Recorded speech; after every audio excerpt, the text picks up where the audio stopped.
I'm Mark Dresner, and this is the Research Insider, a special interview series featuring experts and leaders at the forefront of market research and consumer insights.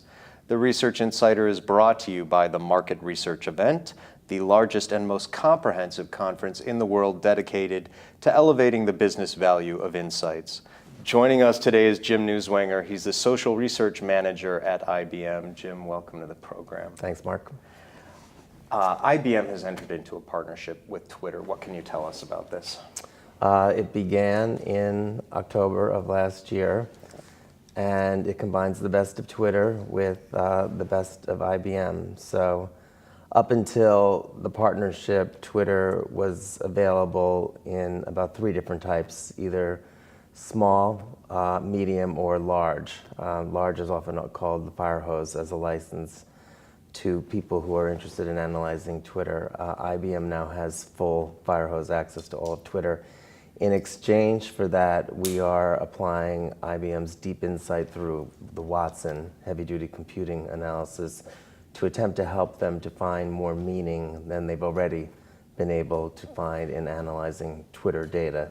There's a certain amount of analysis of Twitter data that everyone has done up to this point, but the partnership is intended to unearth new things that have not been found before. Mm-hmm. So you mentioned the fire hose, right?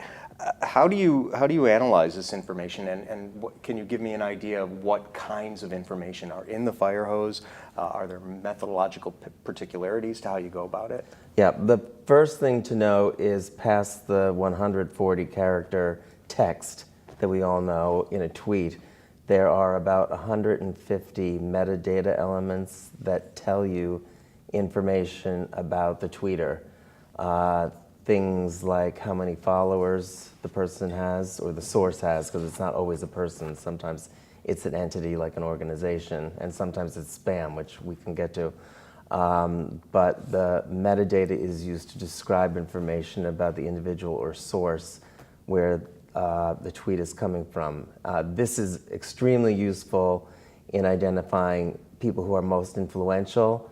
It's also used to identify spam. For example, a person that has no followers or is following nobody is most likely spam. Also, in an engagement with Twitter, you normally get a data set full of the actual content, but you also get the metadata in other columns of your data. And you can often see through repetition in kind of a robotic way how spam comes into play. At least when searching under large things like a search for IBM. In a usual month or in a quarter, depending on what's going on, we get anywhere from 300,000, 400,000, 500,000 tweets that need to be analyzed if you just search for IBM. Not all of that is good. Some of it is spam about products that we're no longer making, and some of it is robotic churn that people just put the hashtag IBM in their tweet in order to get attention and rack up points for viewing. So you have to be attuned to some of these intricacies of how to clean data before you even start the analysis. Once the data set is cleaned, you then have to determine what exactly is the purpose of the engagement. If we're looking to identify influencers, we obviously will be paying a lot of attention to who is followed and who are they following as part of what they say. But text analysis is also a big part of Twitter. When you're analyzing tweets, you have to figure out what's the keyword, key phrases that are being used in association with whatever your key interest is. Let's just say I'm interested in what's being said about IBM in any given time period. Twitter will tell me that when I specify keywords to look for. Right. Any other kinds of data in that fire hose that you'd be looking at? Well, there's really a lot. One thing that I think we should talk about and maybe later is location. Knowing where a person is proving to be extremely useful. Geolocation, the amount of posts that a person makes in addition to their followers is often looked at. The amount of activity they do, which doesn't necessarily emanate from themselves, but the amount of retweeting a person does is also indicative of their activity. There's descriptors about an individual if they choose to provide them. So a person may choose to say, I'm a poet, or I'm a sports enthusiast. That's actually very interesting when we get into personality analysis, which we can talk about later. So there's a whole host of things, some drab, some extremely interesting for analysis, and it all depends on what the specific purpose of the engagement is in terms of what's exactly looked at. Obviously, we don't want to look at everything. Right, right. So but we narrow it down. the bottom line is that it's not just 140 characters, really. That's here, right. Right, What you see in the text, obviously, is that, but what comes in addition to the text, is all this other descriptive information that is associated with the Twitter account. Sure, sure. Now, you noted that the approach depends on what you want to do with the metadata, essentially, right? And I know that IBM recently issued an Institute for Business Value report. Yes. That delves into this. Can you tell us a little bit about that and maybe give some examples, if you would? Yes, it's called Beyond Listening, and it's available on the IBM Institute for Business Value website. And it attempts to take a step forward past text analysis using Twitter for marketing and brand analysis only. Social business analysis has moved into the fundamental operations of a firm, and to some extent into the strategy making of a firm. So things like supply chain, HR, every element of a firm now can figure out a way to use social. The IBV report gets into examples of how different companies are using Twitter to move past just the marketing and brand equity aspects of Twitter analysis to unearth a different level of business analysis that's valuable to executives past it's just enhancing what people think about my brand name.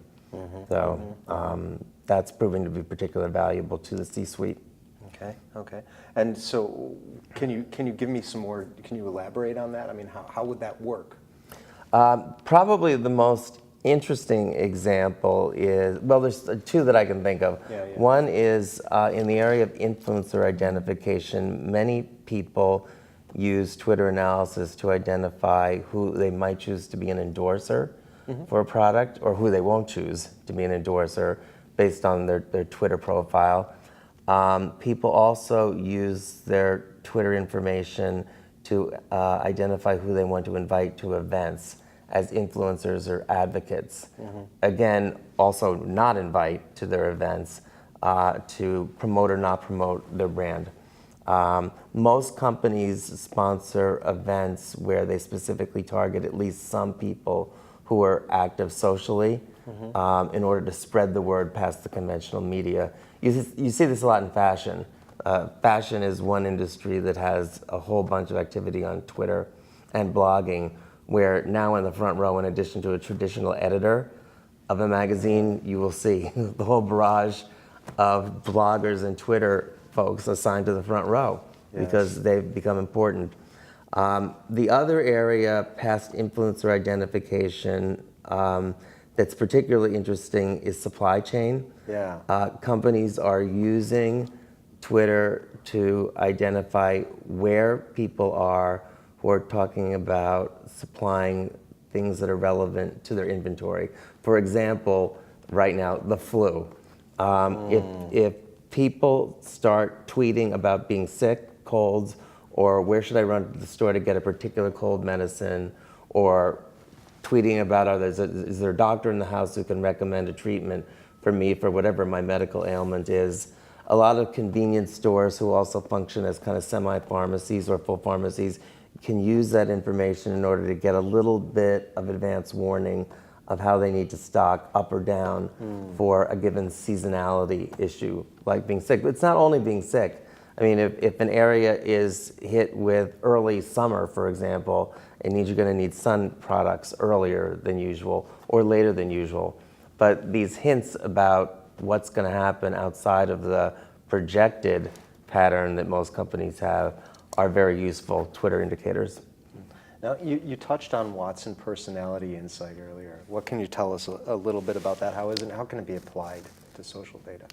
This is relatively new and is based a little bit on psycholinguistics, which is a specific branch of text analysis. And it has two forms. It can be based on what we already know from an individual's profile. Like I said, you're a poet, or you contribute to animal causes. That tells us something about how we might market to you. But what Watson Personality Index does, in addition to use that information, is to look at the things that you've posted and to analyze that, again, through text analysis, but through the lens of a psychologist. And some of the psychological metrics that are out there to say, well, this person is deemed to be altruistic or outgoing or shy. And that is useful to marketers and to others who are specifically targeting an individual. Say you want to place an ad for a charity organization and target people who are going to give money to, let's say, abandoned animals or the SPCA. Knowing information about people who tweet about animals and who are also altruistic.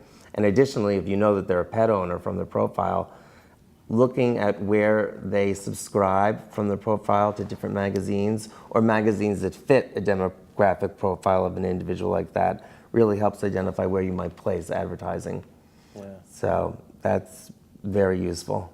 Extraordinary stuff. On a separate but equally important note, Jim, so IBM this past Wednesday purchased the Weather Company. Right. Now, all of the digital assets, all the forecasting and data assets, everything but the networks. Right. If I understand correctly, what's going on? Well, we've determined that, as you heard me say a little bit before, it's very important to have information about weather. Now, again, this takes, as I see it, two forms. This can be people tweeting about the weather situation in their area or wherever they happen to be, because again, Twitter picks up as part of the metadata your location. So even if a person is traveling, you can figure out where they are. It also incorporates information from weather detectors, either National Weather Services, the Weather Channel obviously maintaining a huge network, but they also have a cadre of individuals who maintain weather stations. So those weather stations are part of the larger issue known as the Internet of Things, devices feeding into an informative agent. So, I mean, weather affects all industries. So it's valuable for IBM, for our transportation business, for our airline business, for basically every industry that IBM is in, to understand weather conditions, because it controls so much about how the economy moves. So weather weather data is really important and valuable, enough so that surprisingly IBM has purchased the Weather Company. It's not such a crazy buy when you put it that way at all. Yeah, it makes a lot of sense. No, I mean, I've heard the IBM chairman, Ginny Rometty, speak many times about how train lines, for example, are running down to the minute. It's so important to know when a train that's delivering cargo is leaving and going, and to know how the progression of the route is going, that any sign of trouble on a route needs to be forecasted ahead of time so that they can reroute other trains or reroute other delivery agents to keep business functioning as optimally as possible. Incredible. Going back just a bit, so all of the data essentially that we've been talking about, this is primarily text-based. And what we haven't talked about is obviously video, audio, images. Where do you see all that going, if you would? It's coming. Yeah. So we're not quite there yet, although people are experimenting with sound and images, either static images or moving images. But I mean, that can all be digitized and is being digitized.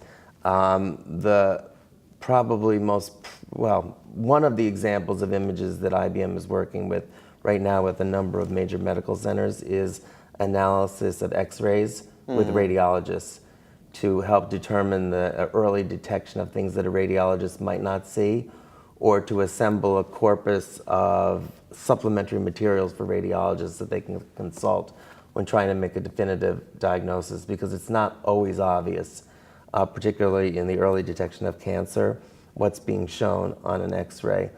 But by figuring out how to analyze and digitize motion, pictures or static pictures, the advantages are gained, in this case in medicine. Same thing for audio. The food bank is another example of them being particularly interested in analyzing pictures of how people consume and serve food. Because the food bank has actually, believe it or not, a problem getting people to come in and get food. Not everybody is comfortable coming in and seeking help to get food. So they're examining Instagram posts of how people present food to their families and their tables to try to get clues on what might be more enticing ways to attract people who are really in need of feeding families, particularly with children, to come into their food banks. So video, static or moving, and audio are definitely on the horizon. I don't have a really good example of how they're going to actually be analyzed yet, other than through digitization, they will obviously be a bunch of numbers, and we will figure out ways to make meaning of that. How far off do you think the ability to make meaning of that is? Not far. Yeah.